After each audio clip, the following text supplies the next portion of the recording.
If you are a current user of Blender, or if you are new to 3D, you probably thought about the size of Blender's installation files and how come a very good 3D program that can do virtually everything that the other 3D software can do is only about 10% of their size.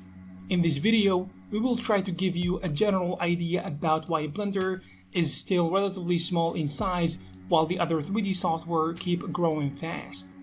Usually, open source development is not driven by features marketing to keep current clients or to impress and bring in more potential customers.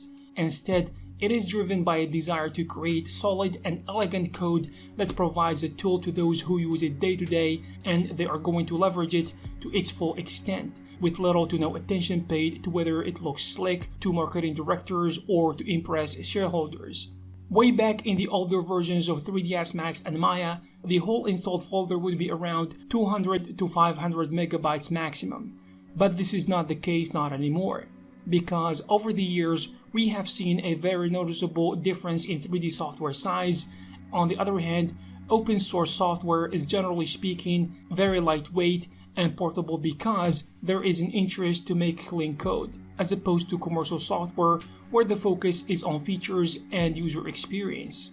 In order to truly understand why Blender is way smaller in size compared to the popular 3D packages such as 3ds Max, Maya, and Cinema 4D, we need to have a better understanding of the constant increase in size of these 3D software over the years. Developers don't remove or clean old code.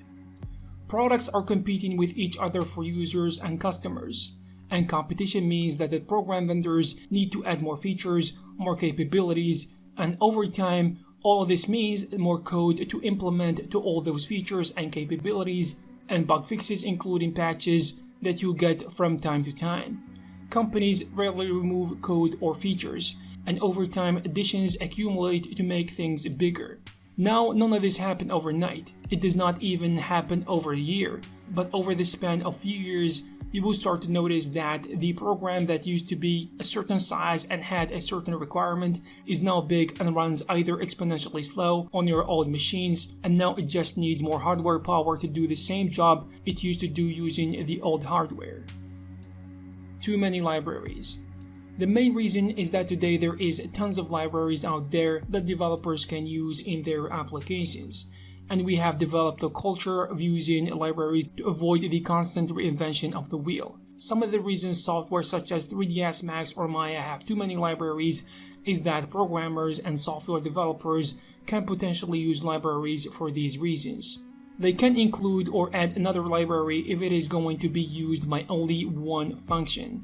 They can include another library if only they need a tiny subset of the entire wealth of the functionality offered by that library. They're going to include another library if its inclusion will only save them from extra 2 or 3 days of work. They can include multiple libraries that serve more or less the same purpose just because different programmers on the payroll happen to already be familiar with different libraries. Of course, these are just potential reasons for excessive use of libraries in large 3D software. And it does not mean that this has to be always the case or that developers are using too many libraries for these reasons all the time.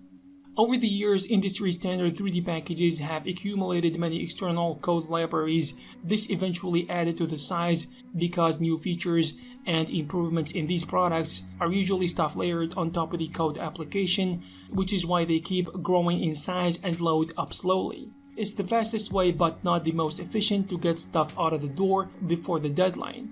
Extra functionality in Blender is normally in the form of unpiled Python scripts, which are essentially just text files, and external libraries are where the bulk of the size comes in. And Blender does not necessarily ship with material or texture libraries since it is all available for free to download. But proprietary software such as 3ds Max have to include these in the purchase. People want more features. Programs that continue to grow and innovate get used more and more by people than programs that are stagnant. It is true that not everybody wants more and more, but the market speaks with its wallet and its downloads. Programs that do more and have more features are more popular. That's the measure that the program vendors usually use. More people certainly doesn't mean everyone, and it probably does not mean you, but in many cases it does mean the majority, and often the vast majority. Companies that don't continue to improve their products with features and more functionality eventually die away. Speed might be a feature that sells somewhat, but size rarely is, and people don't care that much about size if it is too big. When trying to decide which application to use among several choices, some users think that the one which occupies more space will be more feature-packed and will be a more capable piece of software, which is of course not necessarily true. Generally speaking, software can use a lot of space, I mean up to around 10 gigabytes these days, but not to an alarming extent. If we look at what takes up most of the space on our drives, for most of us the answer is not going to be applications, but media such as videos, movies, and video games for the most part. Software has not been bloating at the same rate the storage capacity has been expanding, but it is unlikely that it will ever be the case. So in the future, applications are likely to represent a very small fraction of the storage space available for users. Computers are becoming stronger and faster. Another contributing factor that can contribute to the increase of 3D software size is the march of technological progress. Machines today are significantly more capable than the machines sold just a few years ago. An average new computer that a 3D artist can use today needs to have around 16 gigabytes of RAM and the potential to upgrade to 64, in addition to around 1 terabyte of storage in the hard drive. 10 years ago, we were happy with just few hundred gigabytes of storage space and never dreamed of having that much RAM. With hard disks in terabytes and RAM measured in multiple gigabytes, software developers often choose to develop the latest and greatest systems, or at least the current ones, to enable them to provide as much functionality as possible in the future. Older and less capable machines are shrinking market by definition, so it is really difficult to justify developing software with loose machines in mind. So that leaves those who use older and less capable machines in a difficult spot. On top of that, there is a general tendency to spend less time optimizing things for space and more on introducing new features. This is a natural side effect for larger and faster and cheaper computers for everyone. Yes, it would be possible to write programs that are as resource efficient as they were in the 1990s, and the result would be very fast and slick, but it wouldn't be cost effective not anymore.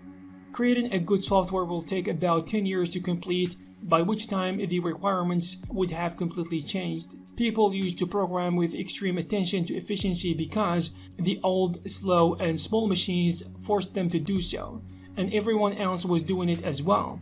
As soon as this changed, the bottleneck for program success shifted from being able to run at all to running more and more shiny things, and that's where we are now.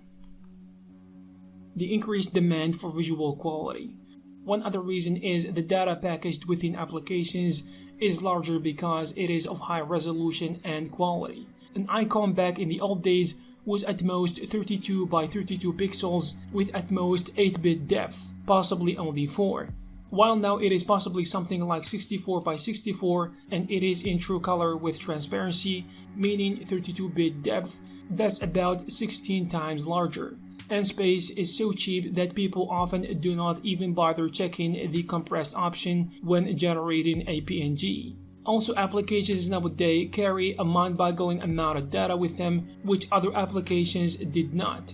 There exist applications today that get shipped together with a getting started presentation video like we can find in 3ds Max and Maya and other applications as well.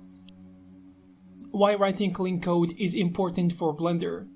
Programmers and Blender users who know how to code and want to contribute to the Blender's development need to be able to read and comprehend the Blender code. Programmers that will come along after you have to be able to easily read the code to be able to contribute in the first place. Without readability and comprehensibility, you cannot easily reuse the code. You will be forced to reinvent the wheel many times over if you decide it is going to be easier to write the code from scratch than use what you have already rewritten when that would otherwise serve perfectly well. When writing open source software, the same problem applies to other people.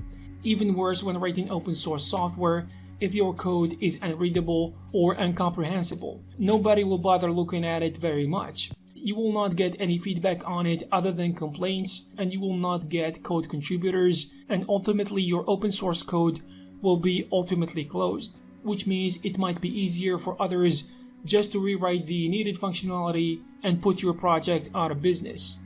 And of course, bugs are easier to fix when code is readable. Also, features are easier to add too. I hope you found this video useful and informative. If you have something to add, please leave it in the comment section below. Also, you can check some of our previous videos. Thank you very much, and I will see you in the next one.